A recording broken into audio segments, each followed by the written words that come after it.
Bismillahirrahmanirrahim. Assalamualaikum warahmatullahi wabarakatuh. Waalaikumsalam. Alhamdulillah. Alhamdulillahilladzi waqafa wassalatu wassalamu ala nabiyil mustafa wa ala alihi wa sahbihi al-sidqi wal wafa. Allahumma salli wa sallim wa barik ala sayyidina Muhammad ibn Abdullah al-ghaim bi huquqillah ma dhaqat illa farajahu Allah wa ala alihi wa sahbihi wa barik wa sallim. Subhanaka la ilma lana illa ma 'allamtana innaka antal alimul hakim. Rabbi shrah li sadri wa yassir li amri wahlul 'uqdatam min lisani yafqahu qawli wa saddid lisani wa hadi qalbi bi haqqin nabi wa ali nabi Muhammadin sallallahu alaihi wasallam. Amma ba'd. Puji dan puji syukur kita haturkan kehadirat Allah Subhanahu wa taala yang malam hari ini kita diberi nikmat oleh Allah Subhanahu wa taala untuk bisa sama-sama hadir, duduk, bersimpuh, bersujud di tempat yang penuh barakah. Mudah-mudahan hadirnya kita di tempat ini Allah jadikan kita sebagai hamba-hamba yang muttaqin, dan tidaklah kita keluar dari tempat ini melainkan seluruh doa-doa kita digabul oleh Allah Subhanahu wa taala dan dosa-dosa kita dihapuskan oleh Allah Subhanahu wa taala. Amin ya rabbal alamin. Salawat serta salam senantiasa tercurahkan kepada baginda besar Nabi Muhammad sallallahu alaihi wasallam yang mana nanti kelak yaumil qiyamah kita mengharapkan syafaatnya, dan mudah-mudahan Allah masukkan kita ke dalam surga beserta baginda besar Nabi Muhammad sallallahu alaihi wasallam. Ma'asyaallah hadirin wal hadirat rahimakumullah. Malam hari ini kita berada di penghujung akhir-akhir bulan suci Ramadan. Seakan waktu terasa singkat bagi kita semua. Kemarin kita baru secara senang, euforia kita menyambut bulan suci Ramadan. Kemarin kita baru aja mengatakan ahlan wa sahlan di syahrul Ramadan. Selamat datang bulan suci Ramadan. Kalimat itu seketika berubah sekarang, bukan kalimat ahlan wa sahlan lagi, akan tapi kalimatnya berubah menjadi mahlan ya Ramadan. Mahlan ya Ramadan. Entar dulu, jangan terburu-buru wahai Ramadan. Jangan tergesa-gesa wahai Ramadan. Masih banyak hal yang perlu kami lakukan di bulan suci Ramadan. Begitulah gambaran Allah Subhanahu wa taala memberikan gambaran singkat waktu bagi kita sebagai umat Nabi Muhammad. Enggak terasa waktu dulu kita masih kecil, sekarang kita udah tumbuh dewasa, menikah, bahkan memiliki keturunan. Enggak terasa ternyata maut udah di depan kita. Ka'annahum yauma yarawnaha lam yalbathu illa 'ashiyatan aw duhaha, kata Allah Subhanahu wa taala. Akan ada hari ketika manusia dibangkitkan nanti pada hari kebangkitan yaumul qiyamah. Umat manusia dibangkitkan oleh Allah Subhanahu wa taala, mereka hanya cuma merasakan waktunya ketika mereka mati. Setelah dibangkitkan seakan-akan waktunya itu cuma antara pagi sampai sore. Begitu singkat waktu diibaratkan oleh Allah Subhanahu wa taala. Dan kehidupan tersebut kita terasakan sampai saat ini. Kemarin baru kita mencoba untuk beribadah di awal bulan suci Ramadan. Di awal Ramadan kemarin kita baru mencoba untuk menggapai rahmat Allah Subhanahu wa taala. Di awal Ramadan kemarin kita baru coba ingin tobat, minta ampun sama Allah Subhanahu wa taala. Di awal Ramadan kemarin kita baru memiliki niat untuk memulai membaca Al-Qur'an. Di awal Ramadan kita baru ingin niat untuk menghatamkan Al-Qur'an. Akan tapi tinggal hitungan hari lagi kita sekarang sudah merasakan Ramadan akan meninggalkan kita semua. Ma'asyiral hadirin rahimakumullah. Rasulullah SAW ketika di akhir-akhir bulan Ramadan syadda mi'zaruh, beliau mengikat-ikat pinggangnya untuk apa? Untuk senantiasa mengencangkan ibadahnya di akhir-akhir bulan suci Ramadan.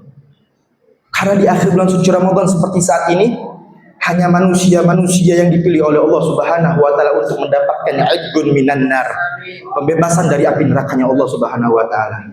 Kita lagi berperang, masyaallah hadirin. Lagi berperang lawan hawa nafsu kita. Kita lagi berperang melawan semua sifat kemanusiaan kita untuk makin kuat ibadah kita kepada Allah Subhanahu wa taala. Dan kita masih menyempatkan diri kita untuk tetap ibadah sujud di masjidnya Allah Subhanahu wa taala. Wa kam minan nas, berapa banyak dari golongan manusia di antara kita, mereka menjadikan Ramadan sama seperti bulan-bulan lain seperti bulan Ramadan. Sama seperti bukan bulan Ramadan. Yang harusnya malam hari ini mereka menyempatkan ibadah, masuk ke dalam masjid, duduk bersimpuh di masjidnya Allah Subhanahu wa taala, bermunajah di malam-malam terakhir di bulan suci Ramadan, justru mereka menyibukkan hawa nafsu mereka dengan menyibukkan masuk ke dalam tempat-tempat yang dimurkai oleh Allah Subhanahu wa taala. Yang harusnya di akhir-akhir bulan Ramadan ini udah berapa kali kita khatam baca Al-Qur'an? Udah berapa juz kita baca khatam Al-Qur'an? Udah berapa surat yang kita baca selama kita membaca Al-Qur'an selama bulan suci Ramadan? Udah berapa banyak uang yang kita keluarkan untuk sedekah? Berapa banyak harta yang kita keluarkan untuk membayar zakat? Berapa banyak orang yang udah kita datengin untuk kita bersilaturahim kepada mereka? Berapa banyak orang-orang yang kita sambung tali silaturahimnya untuk mereka? Masyaallah hadirin rahimakumullah. Allah Subhanahu wa taala menjadikan kita musim-musim di antara musim setelah musim Ramadan itu memiliki keberkahan, bukan hanya di Ramadan. Bukan hanya di Ramadan, masyaallah hadirin. Akan tapi ada ibadah-ibadah yang akan Allah berikan pasca Ramadan nanti. Makanya jadikan moto hidup sebagai manusia, fa idza faraghta fansab. Jika kita udah kelar dengan satu urusan, maka kelarkanlah urusan-urusan yang lain, katanya Allah Subhanahu wa taala. Maksudnya apa? Ramadan mungkin akan berlalu nanti. Hanya hitungan berapa hari Ramadan akan berlalu. Akan tapi akan ada urusan yang harus kita lakukan nanti setelah Ramadan meninggalkan kita. Syawal akan menjemput kita. Kalau kita punya umur panjang sampai bertemu dengan bulan Syawal, Syawal akan menjemput kita. Akan ada ibadah-ibadah yang harus kita laksanakan. Karena ibadah-ibadah tersebut menjadi sebuah kenikmatan bagi hamba, agar supaya hamba tersebut bisa muraqabah kepada Allah Subhanahu wa taala. Sebagaimana yang disunahkan oleh Nabi sallallahu alaihi wasallam ketika datang bulan Syawal, dikatakan sabda Nabi sallallahu alaihi wasallam, apabila datang bulan Syawal, maka berpuasalah sita ayyam min Syawal, kana kasyamid dahar. Man shama sita ayyam min Syawal kana kasyamid dahar. Barang siapa, kata Nabi sallallahu alaihi wasallam, yang berpuasa 6 hari di bulan Syawal, maka dia seperti kayak puasa setahun penuh.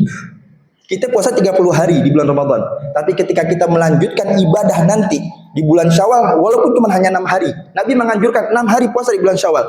Kana kasyamid dahar, kata Nabi sallallahu alaihi wasallam, seperti kayak kita puasa setahun penuh. Masyaallah hadirin rahimakumullah. Masjid nggak bakal ketutup pintunya. Al-Quran akan terus tetap dibuka oleh kita semua. Saudara-saudara kita masih butuh yang namanya kita untuk lanjut hubungan silaturahim. Fakir miskin masih banyak yang mereka butuhkan uluran tangan dari kita. Dan itu tidak akan tertutup semua dengan apa yang dilarang oleh Allah Subhanahu wa taala. Makanya jadikan kita di bulan suci Ramadan ini menjadi hamba yang rabbani. Hamba Allah Subhanahu wa taala yang senantiasa melakukan apa yang telah kita lakukan setelah bulan suci Ramadan. Di Ramadan kita membaca Al-Quran sampai khatam. Di Ramadan kita sholat malam. Di Ramadan kita nggak pernah lepas dari masjid. Di Ramadan kita nggak pernah putus silaturahim. Di Ramadan kita nggak pernah lepas sedekah, zakat dan sebagainya. Maka pasca Ramadan lakukan hal yang sama. Jadikan sebagai hamba yang rabbani, yang senantiasa beribadah kepada Allah Subhanahu wa taala, bukan menjadi hamba yang ramadhani, hamba yang cuman dia taat dan tunduk ketika bulan suci Ramadan doang. Nanti pasca Ramadan ternyata mereka lalai dan luput kembali lagi kepada kemaksiatan kepada Allah Subhanahu wa taala. Naudzubillahi min dzalik. Masyaallah hadirin rahimakumullah, yang terakhir, wa'bud rabbaka hatta ya'tiyakal yaqin. Jadikan pedoman dalam diri kita. Wa'bud rabbaka hatta ya'tiyakal yaqin. Sembahlah Allah, tunduklah kepada perintah Allah Subhanahu wa taala hatta ya'tiyakal yaqin, sampai datang keyakinan, yaitu ajal menjemput kita semua. Mungkin kita sekarang masih bisa merasakan bulan suci Ramadan. Kita masih bisa merasakan berpuasa bareng dengan keluarga-keluarga kita.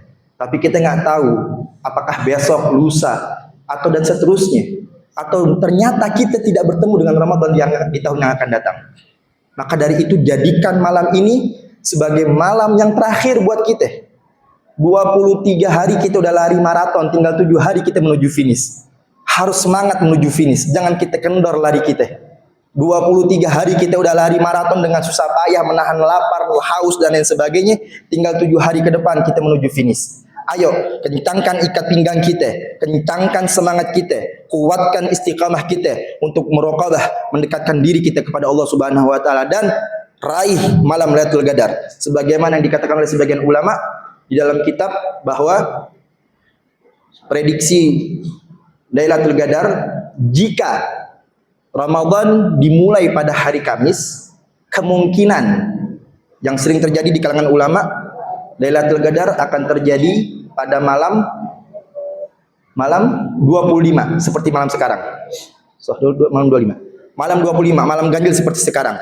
Dan kita yakini insya Allah malam ini adalah malam Lailatul Qadar. Maka dari itu kencangkan semangat kita untuk beribadah kepada Allah Subhanahu wa taala. Akan tapi sebagian ulama mengatakan bahwa jangan hanya terpaku dengan nominal malam ganjil. Akan tetapi terpakulah kepada di 10 hari terakhir bulan suci Ramadan. Wa qulu layalin min lailatul qadar fa'taqid. Jadikanlah 10 malam terakhir dari malam Ramadan sebagai malam Lailatul Qadar, dan kita harus yakini di 10 terakhir seperti saat ini adalah malam-malam Lailatul Qadar sampai nanti sebelum datangnya bulan Syawal. Mudah-mudahan Allah terima amal ibadah puasa kita dan Allah berikan keistiqomahan kepada kita dan Allah pertemukan kita di Ramadan yang akan datang dalam keadaan sehat walafiat, mujtami'in lil mutafarriqin maqbulin lil matudin bi rahmatika ya arhamar rahimin. Wa sallallahu ala sayyidina Muhammadin nabiyil musallam alhamdulillahirabbil alamin. Allah